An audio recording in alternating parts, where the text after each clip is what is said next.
نحمده ونصلي على رسوله الكريم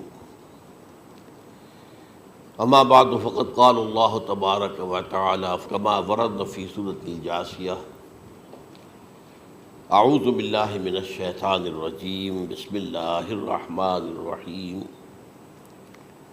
وإنه لعلم للساعة فلا تمترن بها واتبعوني هذا صراط مستقيم صدق اللہ العظیم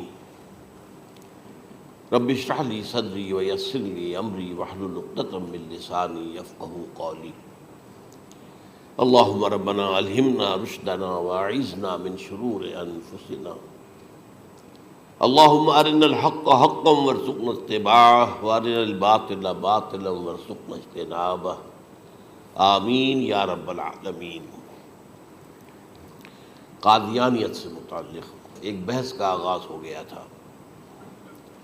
کیونکہ ہمارے علم میں یہ آیا تھا کہ قادیانیوں نے خاص طور پر ماڈل ٹاؤن کو اپنا ایک مرکز اور اپنا اڈہ بنانے کا فیصلہ کیا، اور اس کا ہمیں تجربہ بھی حاصل ہو گیا۔ کچھ نوجوان اہل سنت کے نوجوان میرے پاس آئے تھے اور انہوں نے میری توجہ ادھر منصرف کرائی کہ یہاں پر یہ اپنی جمعے کی نماز کے لیے اوپن گراؤنڈ استعمال کر رہے ہیں اور اس میں لگا لیتے ہیں پارٹیشن وغیرہ، اور بڑی یوں سمجھیے کہ بڑی مہم کے ساتھ دونوں طرف کی سڑکیں بند کر کے، اور جو بھی لوگ مسافر ہیں انہیں بھی دعوت دیتے کہ آئیں یہاں جمعہ پڑھیں، اور بعض لوگ مغالطے میں وہاں جمعہ پڑھ لیتے۔ تو اس کے حوالے سے انہوں نے کوشش کی کہ کچھ نہ کچھ اس سلسلے میں، کیونکہ انہوں نے مجھے لا کر قانون دکھایا۔ پاکستان میں جو قانون نافذ ہے وہ یہ ہے، چاہے یہ کہ وہ نافذ نہیں ہے بالفعل، لیکن ہے، قانون کی کتاب میں تو موجود ہے کہ قادیانی اپنے کوئی جو بھی ان کے نزدیک بھی ان کے مذہبی شاعر ہیں ان کو مسلمانوں کی شکل میں برملا علی الاعلان ادا نہیں کر سکتے، کیونکہ وہ تو دھوکہ دہی بات ہو گئی کہ لوگ سمجھیں گے یہ مسلمان ہی ہیں۔ اب جب انہیں، آپ کو معلوم ہے کہ ہماری پوری جو مرکزی اسمبلی تھی، نیشنل اسمبلی، اس کے فیصلے کے تحت قرار دیا گیا بالاتفاق کہ قادیانی غیر مسلم ہے، دائرہ اسلام سے خارج ہے۔ یہ تو فیصلہ ہوا پارلیمنٹ کا ایک بڑے پیمانے، بعد میں پھر ضیاء الحق صاحب کے زمانے میں یہ تو ہوا تھا، آپ کو معلوم ہے، بھٹو کے زمانے میں۔ تو ضیاء الحق صاحب کے زمانے میں اسی کی گویا کہ فردر سٹیپ کے طور پر یہ بات طے کی گئی اور قانون بنا دیا گیا کہ وہ اپنی مسجد کو مسجد نہیں کہہ سکتے اور مسجد کی صورت پر نہیں بنا سکتے کہ گزرنے والے کو یہ خیال ہو کہ یہ مسجد ہے۔ اسی طرح وہ اگر کوئی اسلامی شاعر کا ارتکاب کریں گے علی الاعلان تو بھی یہ قابل تعزیر ہے، جرم ہے۔ وہ اپنے کئی احاطوں کے اندر، اپنے گھروں کے اندر جو چاہیں کریں، لیکن کھلے میدان میں آ کر جو شاعر اسلامی باہر، ان لوگوں نے سب کچھ اڈاپٹ تو کر رکھا ہے۔ سب سے بڑی بات تو وہ ہے کہ انہوں نے ایک جھوٹے نبی کا اقرار کیا ہے کہ وہ نبی ہے، اس نے ہمارے درمیان فصیل حائل کر دی ہے۔ اب جو اس کو مانتے ہیں ان کے نزدیک ہم کافر ہیں۔ آپ کو معلوم ہے کہ یہ میں بیان کر چکا ہوں کہ حالانکہ قائد اعظم کا کتنا بڑا احسان تھا کہ چودھری ظفر اللہ خان کو انہوں نے فارن منسٹر بنایا پاکستان میں، لیکن جب ان کا انتقال ہوا ہے قائد اعظم کا تو اس کی جنازے کی نماز میں شریک نہیں ہوا، وہ شخص موجود رہا۔ جو دوسرے ممالک کے سفراء آئے ہوئے تھے، ظاہر بات ہے وہ مسلمان تو نہیں تھے، کوئی عیسائی تھے یا کوئی اور تھے، ہندو تھے، بدھ تھے، جو بھی تھے۔ اب چونکہ قائد اعظم کا انتقال تھا ایک مملکت کے صدر کا، تو وہ لوگ سبھی موجود تھے، لیکن ظاہر ہے کہ وہ نماز میں شریک نہیں ہوئے، وہ مسلمان تو نہیں تھے۔ ان کے ساتھ کھڑا رہا یہ شخص۔ اس نے یہ بات، اور جب اس سے پوچھا گیا کہ تم شریک کیوں نہیں ہو تو اس نے کہا دیکھو بھائی، مجھے یا تو مسلمان سلطنت کا کافر وزیر سمجھ لو یا کافر سلطنت کا مسلمان وزیر سمجھ لو۔ میرے نزدیک یہ کافر سلطنت ہے، میں اس کا مسلمان وزیر ہوں کیونکہ میں قادیانی ہوں۔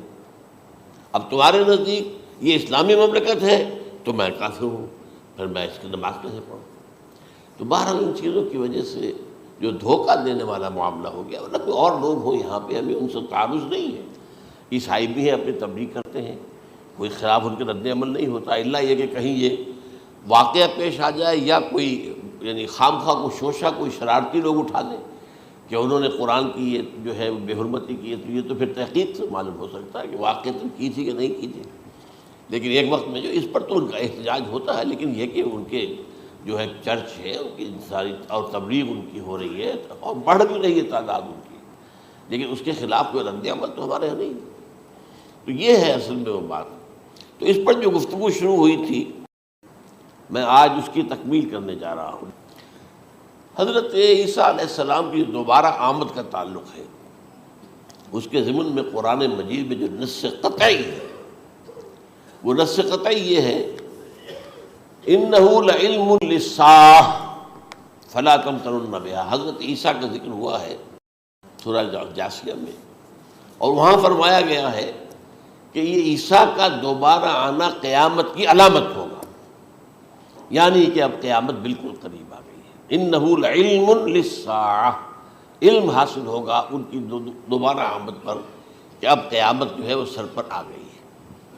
اچھا، اس کے ایک اور جو ہے ذرا بالواسطہ دلائل جو قرآن مجید میں آئے ہیں، ایک ان میں سے یہ ہے کہ سورہ آل عمران میں جہاں حضرت مریم کو بشارت دے رہا تھا فرشتہ کہ آپ کے ہاں ایک بیٹا ہوگا، وہ بڑی حیران تھی کہ میرے ہاں کیسے بیٹا ہو جائے گا، ماں کو تو بغیہ، میں تو کوئی بدکار عورت تو نہیں ہوں، نہ میری کوئی شادی ہوئی ہے ابھی۔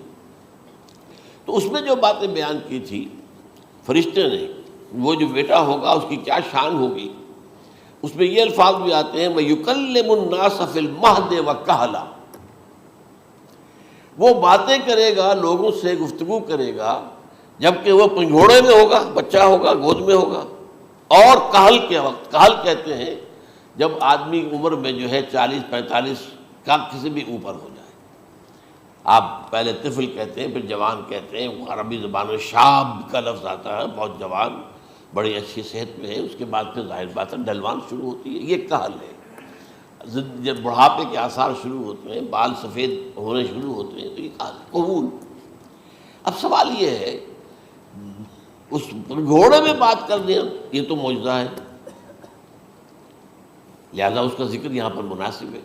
یہ بڑے ہو کر بات کرنے کی کیا ضرورت تھی کہنے کی، وہ تو سبھی کرتے ہیں انسان، یہ اسی لیے کہ معلوم ہو کہ کہولت بھی انہیں آئے گی یار، حالانکہ آپ کو معلوم ہے سب مانتے ہیں، عیسائی بھی مانتے ہیں، سب مانتے ہیں، 33 برس کی عمر میں انہیں اٹھا لیا گیا، اس دور میں تو کہولت آئی نہیں، اس لیے قرآن ذکر کر رہا ہے۔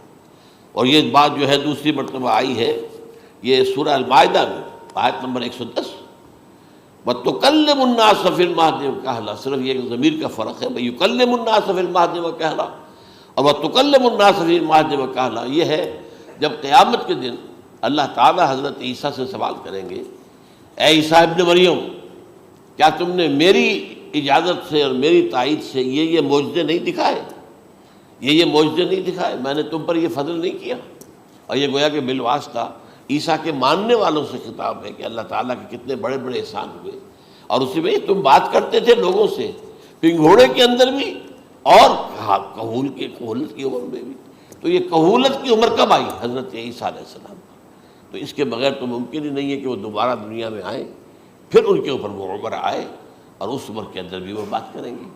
تو یہ میرے نزدیک قرآن مجید کے اندر دلائل ہیں اس چیز کے کہ حضرت عیسیٰ علیہ السلام کی دوبارہ جو ہے آمد ہوگی۔ اب اس ضمن میں چاہتا ہوں کہ آج خاص طور پر جو الساعہ کی اور جو علامتیں قرآن میں آئی ہیں، یہ ضمنی مضمون ہو جائے گا، لیکن بہرحال یہ بھی ایک معلوماتی مضمون ہے کہ ایک تو یہ قیامت کی بڑی نشانیوں میں سے حضرت عیسیٰ کا دوبارہ آنا، اور کیا کیا جو ہے باتیں بیان ہوئی ہیں وہ ذرا غور سے سن لیجیے۔ پہلی بات میں نے ہلکا سا حوالہ دیا تھا، ہم تو ایک لفظ قیامت بولتے ہیں، وہ قیامت جو ہے اتنا ہمارے نزدیک جامع لفظ ہے کہ جس میں وہ بھی جو زلزلۃ الساعہ آئے گا وہ بھی ہے، پھر جو نفخ روح نفخ ساق ہوگا وہ بھی ہے، لیکن قرآن مجید سے معلوم ہوتا ہے کہ یہ الساعہ ہے، وہ گھڑی جس دن کے یہاں قیامت برپا ہوگی، زلزلہ آئے گا، شدید ترین حالات آئیں گے، فوری طور پر تمام انسان مر نہیں جائیں گے۔ جو ہے اس کا نقشہ جو کھینچا گیا ہے یا ایھا الناس اتقوا ربکم ان زلزلۃ الساعۃ شیء عظیم یوم ترونها تذہل کل مرضعۃ عما ارضعت وتضع کل ذات حمل حملها وتری الناس سکارى وما هم بسکارى ولیکن عذاب اللہ شدید، اے لوگوں ڈرو، اللہ کا تقوی اختیار کرو، اس لیے کہ قیامت کا زلزلہ بہت سخت شے ہے، بہت بارش ہے۔ ان زلزلۃ الساعۃ شیء عظیم، جب پہاڑ چل رہے ہوں گے اور جو ہے انسان جو ہیں گے وہ جس طرح پروانے ہوتے ہیں، پتنگے ہوتے ہیں، ایسے اڑ رہے ہوں گے انسان، اور اس میں یہ بھی حال ہوگا کہ لوگ جو ہے ہر جو دودھ پلانے والی ہے وہ اپنے بچے کو بھول جائے گی۔ ظاہر بات ہے کہ اپنی پڑی ہوئی ہے مصیبت، حالانکہ سب سے زیادہ محبوب ترین شے دنیا میں اس سے اونچی محبت نہیں ہو سکتی جو ماں کو اپنے دودھ پیتے بچے سے ہوتی ہے، انہیں بھول جائے۔ تذہب کل مرضعۃ عما ارضعت، اور تمہیں ایسا محسوس ہوگا کہ لوگ کسی نشے کی کیفیت میں ہیں، یعنی وہ بدحواش ہیں، بدحواس ہو گئے، لیکن یہ کہ وما ہم بسکارى، اور وہ مدہوش نہیں ہوں گے، ولکن عذاب اللہ شدید۔ تو یہ ہے زلزلۃ الساعہ، وہ ایک خاص وقت جو ہے، ایک خاص گھڑی جس میں کہ یہ ہونا ہے۔ اس کے علاوہ قرآن مجید میں اب القارعہ، القارعہ ما القارعہ وما ادراک ما القارعہ، یوم یکون الناس کالفراش المبثوث وتکون الجبال کالعہن المنفوش۔ اب یہ کیا ہے؟ یہ نقشہ ہے قیامت، یہ وہی ہے الساعہ، القارعہ الساعہ۔ اسی کے ساتھ قرآن میں آتا ہے الواقعہ، اذا وقعت الواقعۃ لیس لوقعتها کاذبہ، تو یہ خافضۃ رافضہ، یہ الفاظ سورہ واقعہ میں ہے۔ اسی طریقے سے اور جو ہے الحاقہ، ما الحاقہ وما ادراک ما الحاقہ، یہ تمام جو الفاظ قرآن مجید میں آئے ہیں یہ آئے ہیں الساعہ کے لیے، قیامت کے لیے نہیں۔ قیامت میں بعد میں بتاؤں گا آپ کو۔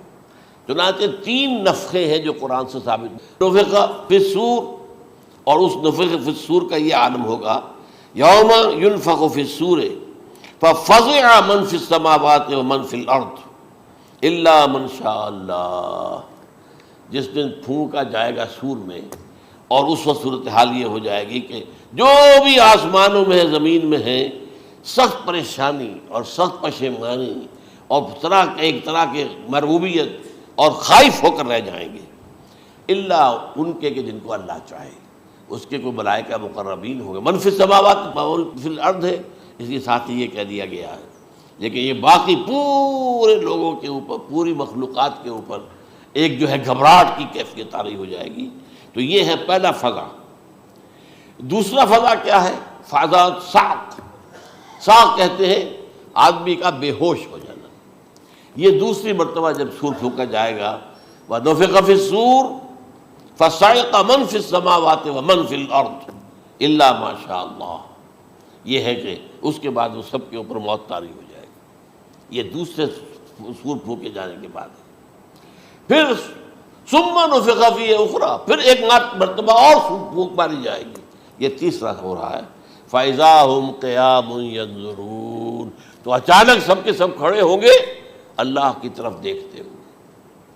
اب یہ جو ہے یہ ہے یوم القیامہ، قام یقوم قیامتاً، کھڑا ہونا، کیونکہ اس دن یوم یقوم الناس لرب العالمین، جس دن کے تمام انسان جو ہے کھڑے ہو جائیں گے اپنے رب کے حضور میں، جس کا نقشہ کھینچا گیا ہے اذا دکت الارض دکا دکا وجاء ربک والملک صفا صفا۔ تو یہ سب کے سب انسان بھی جو ہے موجود ہوں گے، فرشتے صفے باندھے ہوئے ہوں گے، اور اللہ تعالیٰ جو ہے اپنے خاص عرش کے ساتھ یحمل عرشہ ثمانیہ، 8 فرشتے اس عرش کو اٹھائے ہوئے ہوں گے، جبکہ یہ آسمان پھٹے گا اور اس روئے ارضی پر اللہ تعالیٰ کا نزول ہوگا۔ یہ جو ہے ہمارا یوم القیامہ یہاں ہے، یوم القیامہ ہی میں جو فیصلے ہونے یہاں ہونے، قصہ زمین برسر زمین، جو نیکیاں تم نے یہاں کمائی ہیں یا جو بدیاں تم نے یہاں جن کا ارتکاب کیا کا فیصلہ یہاں ہوگا۔ اس کے بعد واللہ عالم کچھ اور بھی چیزیں ہیں، لیکن یہ کہ وہ سب عام طور پر لوگوں کے علم میں نہیں ہے۔ میں نہیں چاہتا کہ خام خواہ کسی نئی بات سے کوئی جو ہے ذہنوں کے اندر کوئی ایک تشکیک پیدا ہو جائے، شبہات پیدا ہو جائے، لیکن یہ چیزیں جو میں نے آپ سرچ کی از قرآن ثابت ہے، اسی زمین پر اترنا ہے۔ وجاء ربک والملک صفا صفا، یہ سب کے سب آئیں گے، اور ملائکہ، اور اس کے علاوہ جو ہے دوسرے مقامات پر جس کا نقشہ کھینچا گیا ہے سورۃ الحاقہ کے اندر ہے، اللہ کا عرش جو ہے 8 فرشتے اٹھائے ہوئے نیچے اتریں گے۔ تو یہ تمام چیزیں قرآن مجید میں مذکور ہیں، اور یوم القیامہ یہی ہوگا، لیکن وہ ہے یوم القیامہ، ہم قیامت کہتے ہیں اس کو، جس کو قرآن کہتا ہے الساعہ، الزلزلہ، الحاقہ، القارعہ، الواقعہ، یہ ہے در حقیقت جو پہلا معاملہ ہے کہ اس کے اندر جو ہے فضا ہو جائے۔ اب دیکھیے جو علامات قیامت احادیث میں آئی ہیں وہ میں آج آپ کو سنا رہا ہوں۔ ان کو دو حصوں میں تقسیم کیا جاتا ہے، علامات صغریٰ، علامات کبریٰ۔ چھوٹی نشانیاں جو درجہ بدرجہ درجہ بدرجہ درجہ بدرجہ حاضر سامنے آئیں گے۔ ایک ہے بالکل قیامت سے متصل قبل بڑے جو خرق عادت واقعات ہوں گے وہ آئیں گے۔ اچھا، پہلی چیز کے سلسلے میں حضرت انس رضی اللہ تعالیٰ عنہ سے یہ مروی ہے اور یہ حدیث متفق علیہ ہے۔ پہلی علامت حضور نے بیان کی قیامت کی علامات میں سے، اب میں لفظ قیامت اسی معنی میں بول رہا ہوں جس میں کہ ہم عام طور پر بولتے ہیں۔ آپ نے فرمایا علم اٹھا لیا جائے گا، جہالت کا دور دورہ ہوگا۔ اب یہ کون سا علم اٹھایا جائے گا؟ سائنس کا علم نہیں، دین کا علم۔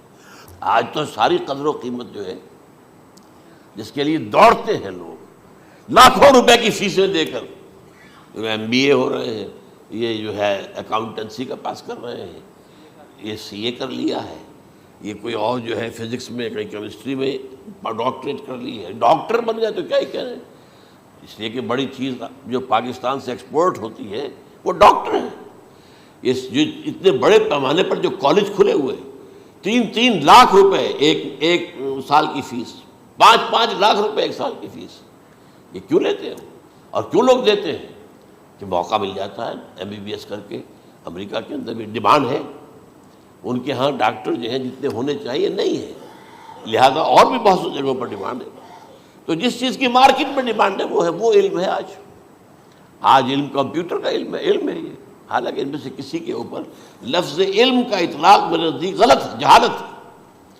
علم وہ ہے جو ذہن کو جلا دے، جو سوچ کو جلا دے، روشنی پیدا کرے، دماغی روشنی، وسعت دے، انسان کے فکر کو وسعت دے، اس کے ذہنی جو ہے جو افق ہے اس کو وسیع کرے۔ علم تو وہ ہے جو حقیقت کے کیا علم بھی اس سے عطا فرمائے۔ قرآن ہے، حدیث ہے، باقی اور چیزیں جو اس سلسلے میں آ سکتی ہیں وہ ہے کہ جو قرآن اور حدیث کی سمجھنے میں مومن ہوں اور زیادہ جو ہے اس کے تک فہم کو آسان کر دیں۔ لیکن یہ کہ فرمایا علم اٹھا لیا جائے گا، جہالت کو فروغ ہوگا، ظاہر بات ہے ایک ہی بات ہوئی ہے۔ دوسرے نمبر پہ یہ کہ جہالت کو فروغ ہوگا۔ نمبر 3 زنا کثرت سے ہوگا۔ نمبر 4 شراب نوشی عام ہو جائے گی۔ نمبر 5 عورتوں کی تعداد بہت زیادہ ہو جائے گی، مردوں کی تعداد کم ہو جائے گی، یہاں تک کہ 50 عورتوں کا خبر کرنے والا، کوئی نگرانی کرنے والا، وہ ایک مرد۔ اچھا، یہ تو ہے ایک حدیث جو میں نے آپ کو بیان کر دی، متفق علیہ، یہ بخاری اور مسلم دونوں میں ہے۔ دوسری حدیث بخاری کی ہے، اس کو حضرت ابو ہریرہ رضی اللہ تعالیٰ عنہ نے روایت فرمایا ہے، قیامت آئے گی جب امانت ضائع ہو جائے گی۔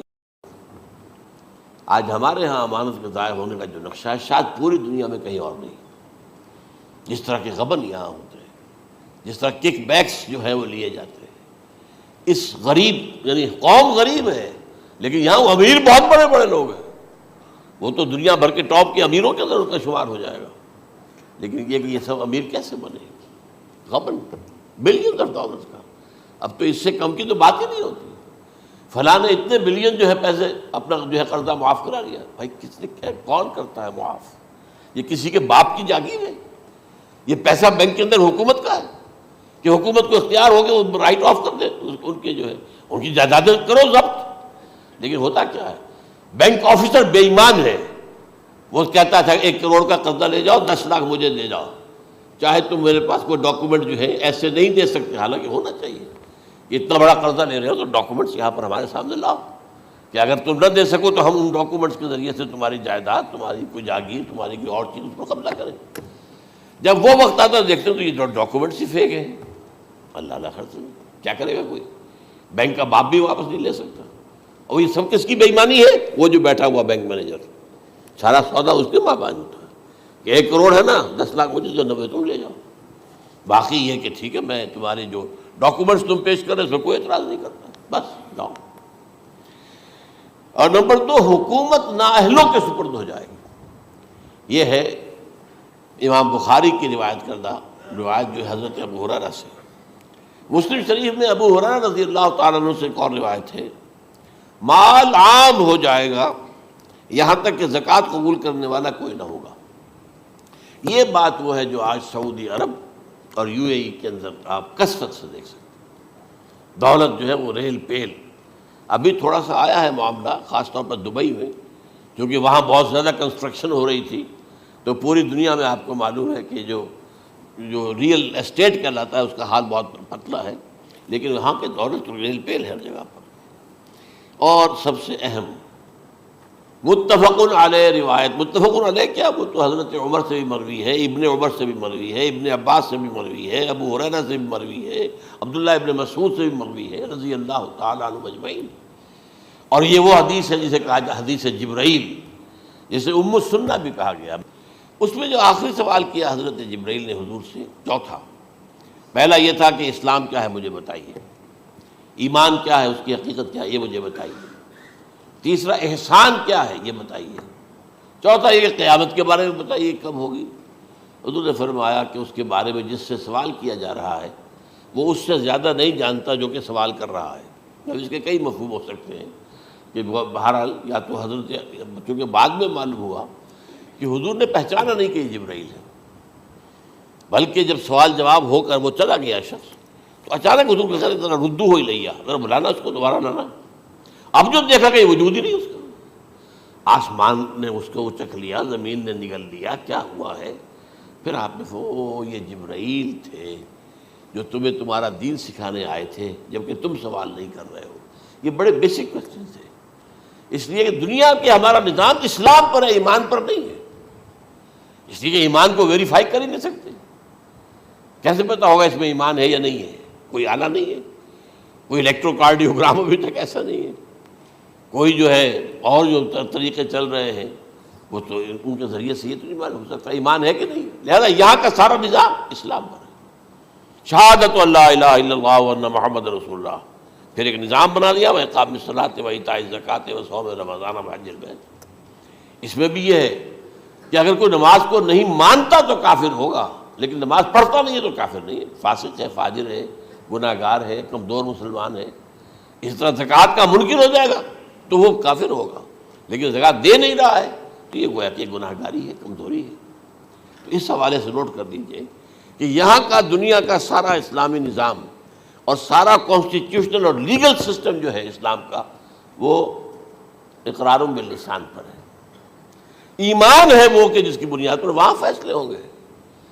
یہاں کوئی شخص مسلمانوں کا بڑا لیڈر ہے، بڑا علامہ ہے، بڑی اس کی قدر و منزلت ہے، اس کے ہاتھ چومے جا رہے ہیں، پاؤں چومے جا رہے ہیں، ہو سکتا ہے وہاں کہا جائے دفع ہو جاؤ، تمہارے دل میں ایمان نہیں تھا، تم نے یہ سب کچھ کیا تھا اس لیے کہ کہا جائے کہ بڑے عالم ہو، اور یہ کہا جا چکا، فقط قیل، اب یہاں کچھ نہیں ہے تمہارے پاس۔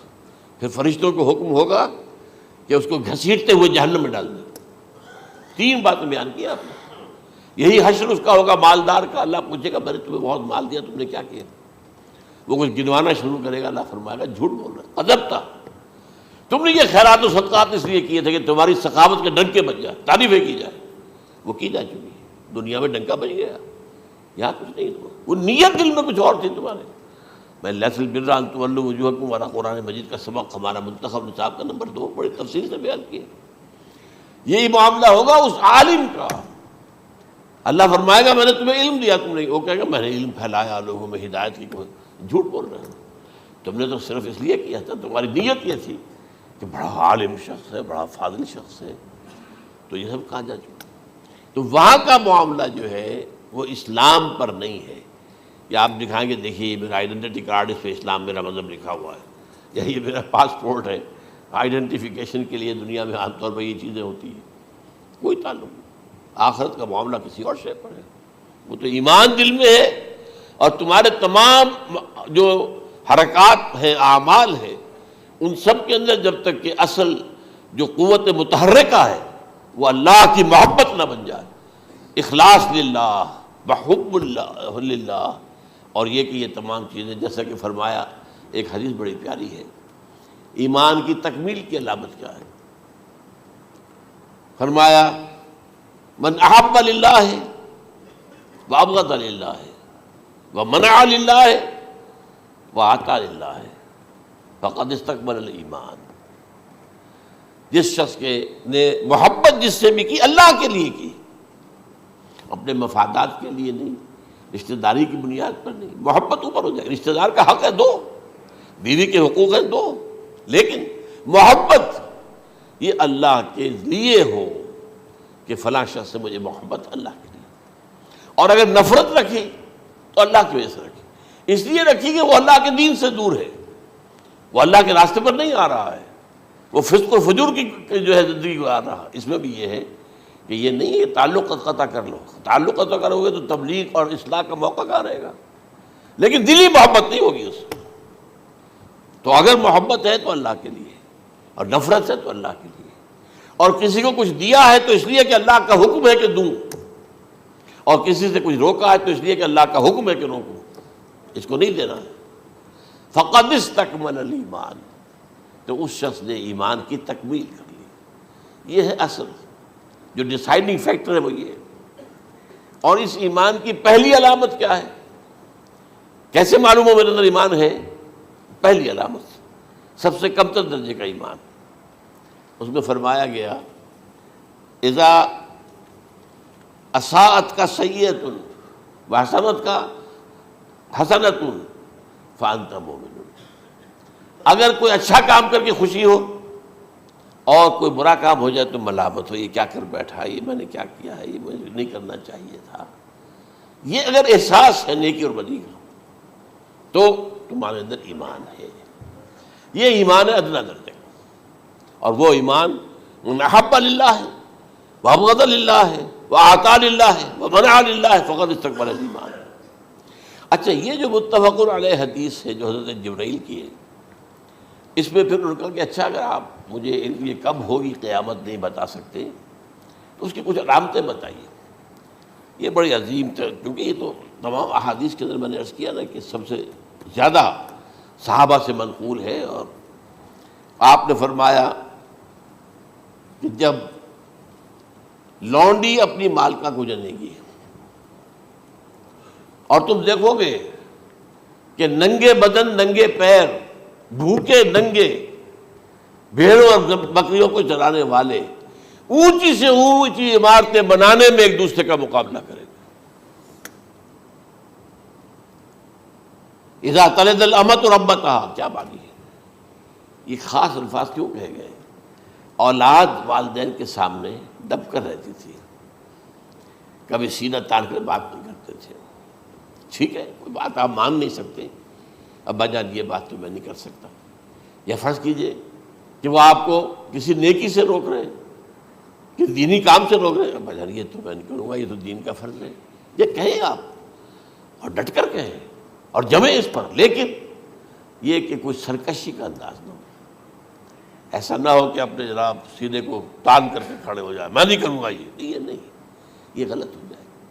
اچھا، اولاد میں بیٹی جو ہوتی تھی وہ زیادہ سبارڈینیٹ، سبمسیو، بات ماننے والی، کہیں بھی سر اونچا نہ کرنے والی.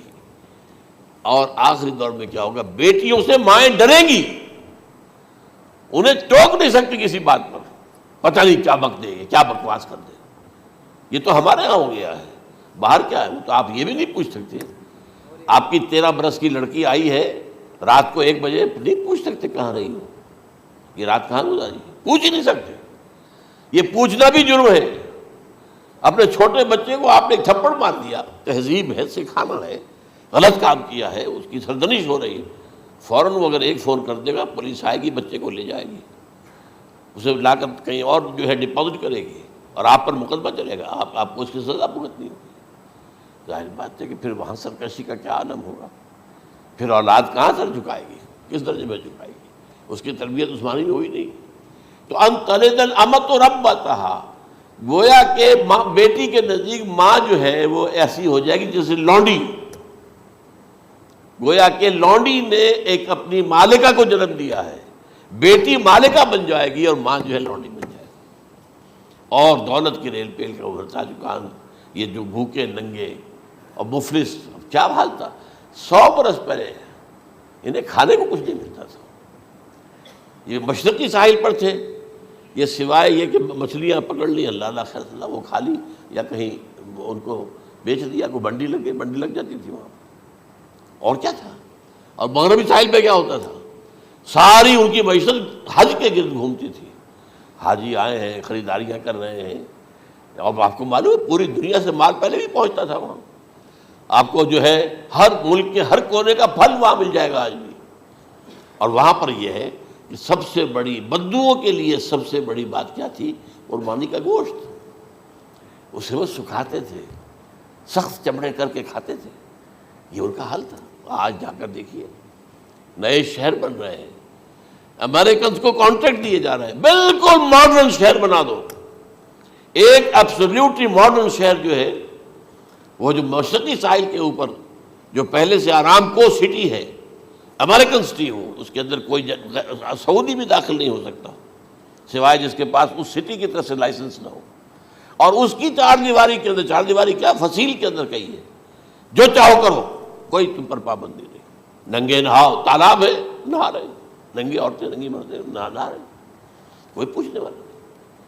اب اسی قسم کا ایک سٹی آباد ہونا جا رہا ہے مغربی ساحل پر، جدہ اور یمبو کے درمیان، اور اس میں اصل میں جتنی بھی دولت ہے جو پیٹرول کی ہے وہ وہیں پر رکھ لی جاتی ہے امریکہ کے اندر، تاکہ امریکہ جو ہے ایسے ایسے پروجیکٹ بنا کر جب تمہیں دے گا تو اس میں سے پیسے لے گا، وہ نہیں ملتی ان کو واپس۔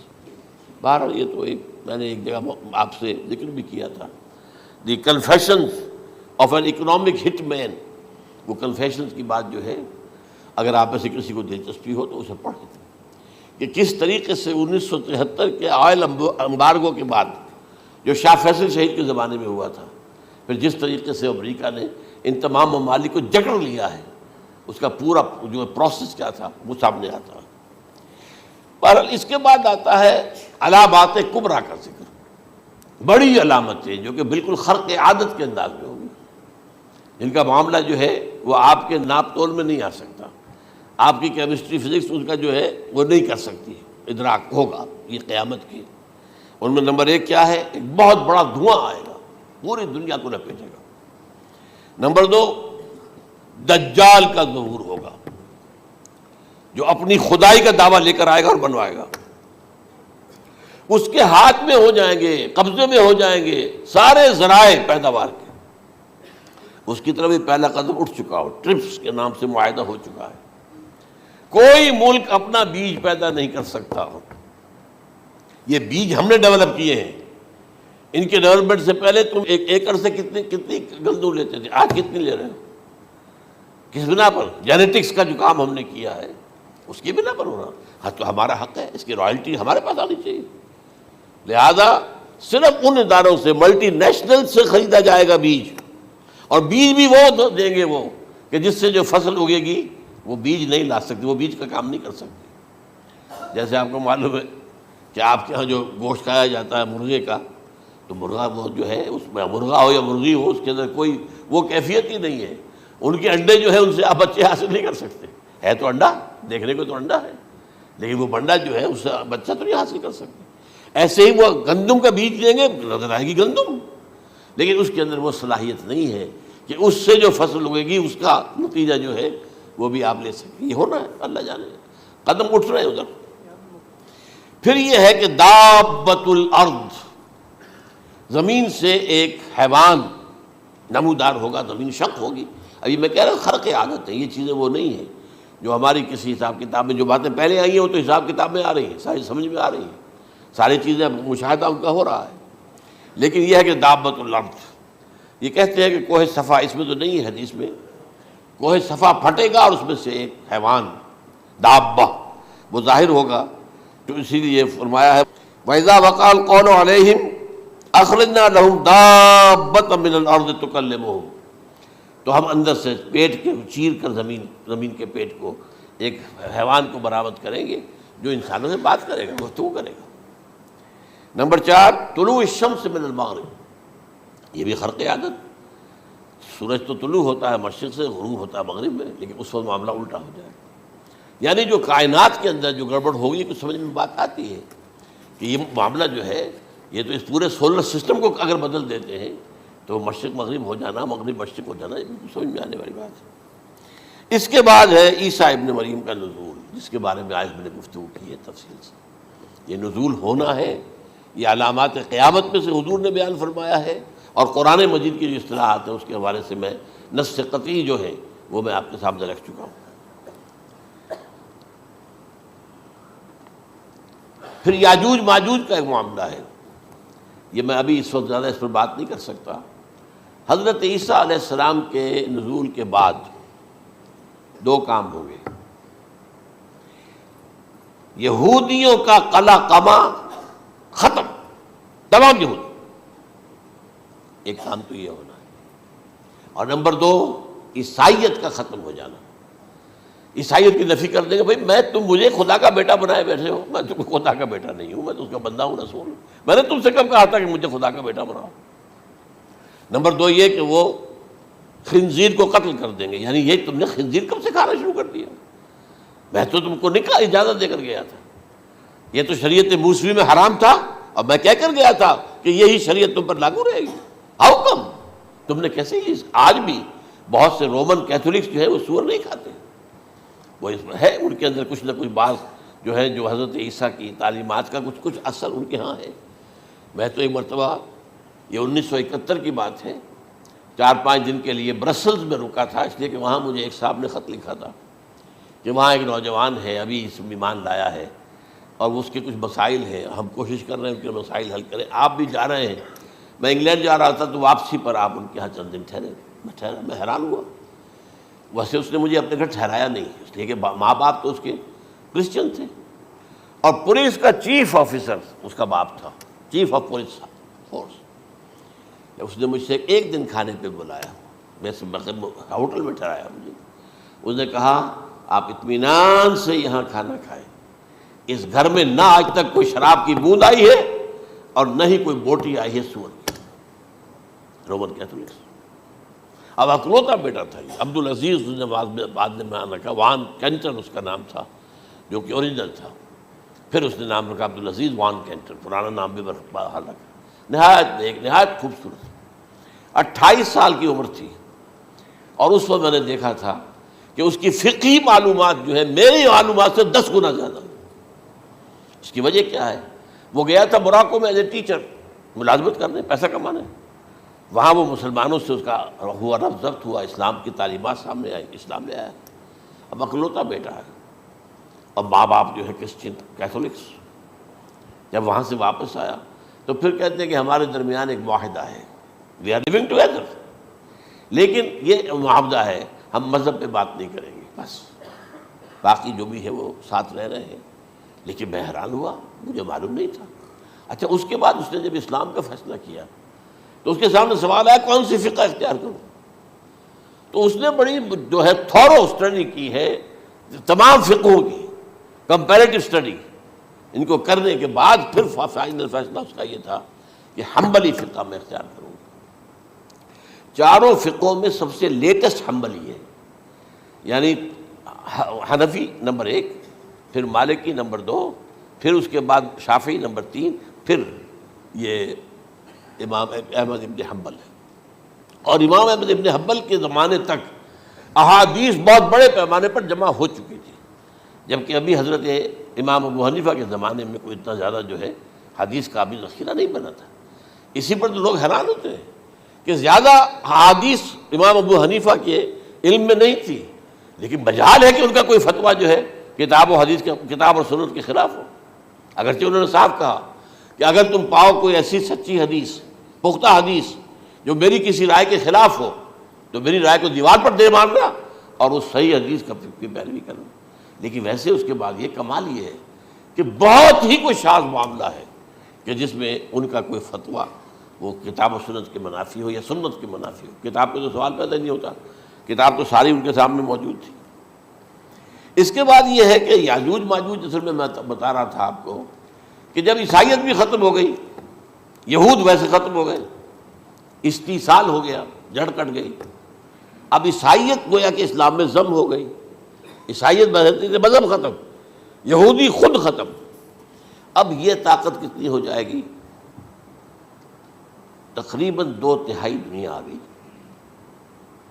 تمام اب عیسائی 2 ارب کے قریب ہیں، 1 ارب 90 کروڑ ہوں گے، یا مسلمان بھی 1 کروڑ 50-60 لاکھ ہیں، دونوں کو جوڑ لیجیے کتنے ہو گئے؟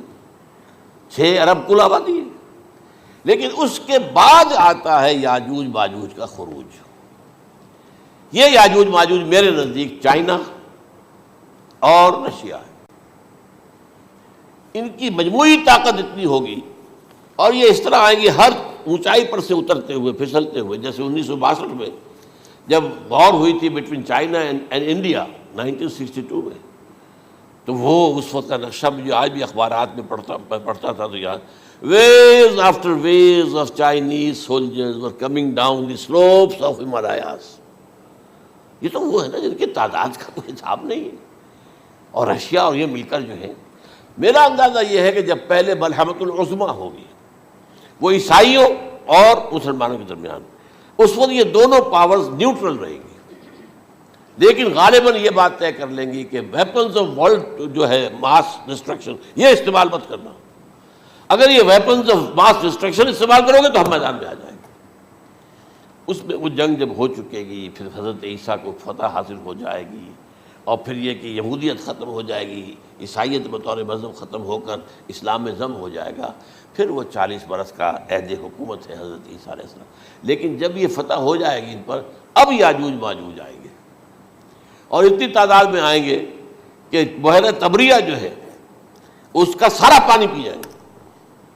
یہ تو اگر آپ کو کبھی اندازہ ہو، یا کوئی آپ جانیں ان لوگوں کو جو ان چینیوں سے واقف ہیں، وہ کہتے ہیں زمین پر ہلتی ہوئی کوئی چیزوں سے وہ چھوڑ کے کھا جائیں گے۔ جہاں وہ جاتے ہیں ایز اے لیبرر، وہاں کے جو سارے کتے ہیں ختم، ساری بلیاں ختم، ہر شے، وہ جو سانپ کھاتے ہیں، ہر چیز کھاتے ہیں، اور یہ تمام ایسٹرن کنٹریز کے اندر ہوتا ہے، بڑی ڈیلیشس ڈشز ہیں یہ سانپ وغیرہ وغیرہ، اور یہ جس طرح کھا جائے، پانی پیا ایک قطرہ نہیں رہے گا اس پر۔ تو پھر جو ہے اللہ تعالیٰ اس وقت جو ہے اس میں ایک ایسی بیماری پیدا کرے گا، یہ سب مر جائیں، یہ معجزے سے ہوگا، یعنی ان کے اوپر فتح جو ہے وہ عام لڑائی کے ذریعے سے نہیں ہوگی، بلکہ اس کے اوپر فتح جو ہوگی وہ اللہ تعالیٰ سے بوجھ، ایک بیماری پیدا ہوگی، سب مر جائیں گے، اور اس کے بعد اللہ تعالیٰ ایسے پرندے بھیجے گا بڑی لمبی لمبی گردنوں والے، وہ ان سب کو کھا جائیں گے، جیسے ہمارے ہاں گدھ ہوتے ہیں، وہ ان کو صاف کر دیں گے۔ ورنہ تو یہ ہے کہ پوری دنیا کے اندر جو بدبو اور جو پیدا ہوتا معاملہ اس سے، تو اس نوع انسانی کی بقا ممکن نہیں تھی۔ ان کے خاتمے کے بعد پھر یہ ہوگا کہ حکومت اسلامی جو ہے پوری دنیا میں حضرت مسیح علیہ السلام کی ہوگی، 45 برس وہ رہیں گے، اسی میں وہ کہلن بھی آ جائے گا، وہ فی المہد و کہلن جو میں نے شروع میں بیان کیا تھا، اسی میں پھر یہ ہے کہ وہ شادی بھی کریں گے، ان کی اولاد بھی ہوگی، اور پھر ان کا انتقال ہوگا تو حضرت حضور صلی اللہ علیہ وسلم کے حجرے میں، وہیں پر جہاں حضور اور ابو بکر اور عمر رضی اللہ تعالیٰ عنہم دفن ہیں، وہیں پہ ان کو دفن کیا جائے گا، اور قیامت کے دن حضور فرماتے ہیں کہ میں اور یہ تینوں ساتھ نکلیں گے۔ تو یہ ہے حالات و واقعات۔ بہرحال اس میں یہ ہے کہ یہ نوٹ کر لیجئے کہ جہاں تک ہمارے ہاں آج کل کا معاملہ ہے، میرے نزدیک میں یہ کہنے پر مجبور ہوں، جو رفع و نزول مسیح کو نہیں مانتا وہ کم سے کم منکر حدیث ضرور ہے، میں اس سے کم کا فتویٰ نہیں دے سکتا۔